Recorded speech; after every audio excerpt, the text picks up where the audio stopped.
కొన్ని సంవత్సరాలు గడిచాయి. ఒకరోజు శంతనుడు తన రథంలో నదీతీరమార్గంలో ప్రయాణిస్తున్నాడు. అప్పుడు ఒక్కసారిగా బాణాల శబ్దం అతని చెవిలో పడింది. ఏమిటా శబ్దం అనుకుంటూ అతను శబ్దం వస్తున్న దిశగా వెళ్లాడు. చూస్తే అక్కడ ఒక 16 సంవత్సరాల కుర్రవాడు విల్లు ఎక్కుబెట్టి గాలిని చీల్చే వేగంతో బాణాలను వదులుతున్నాడు. అతని ముఖం తేజస్సుతో మెరిసిపోతోంది. అయితే అతను ఆ బాణాలను శత్రువులపై కాదు, నది మధ్యవైపుగా వేస్తూ వాటితో ఒక ఆనకట్ట నిర్మిస్తున్నాడు. అది చూసి శంతనుడు ఆశ్చర్యపోయాడు. ఆ యువకుడి దగ్గరకు వెళ్లి, నీవెవరు కుమారా అని అడిగాడు. అదే సమయానికి ఒక స్త్రీ నెమ్మదిగా వచ్చి ఇలా చెప్పింది, ఇతడు నా కుమారుడు. ఆమె ఎవరో కాదు, గంగాదేవే.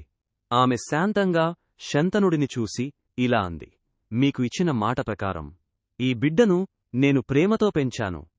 ఇప్పుడు మీకు అప్పగిస్తున్నాను అని చెప్పి గంగ అక్కడినుంచి నిశ్శబ్దంగా నడుచుకుంటూ వెళ్ళిపోయింది. అతని పేరు దేవవ్రతుడు. వారసత్వంగా ఉన్న అతని శౌర్యాన్ని మెరుగుపరచడానికి పరశురాముడు యుద్ధ విద్యలు నేర్పాడు. వశిష్ఠ మహర్షి జ్ఞానం, విద్య నేర్పాడు. ఈ ఇద్దరూ మహాసాధకులు కావడంతో దేవవ్రతుడు కూడా ఒక గొప్ప యోధుడిగా మారాడు. వారసుడు వచ్చిన ఆనందంతో శంతనుడు అతనిని తీసుకుని హస్తినాపురానికి వెళ్లాడు. రాజ్యవారసుడిగా ప్రకటించాడు.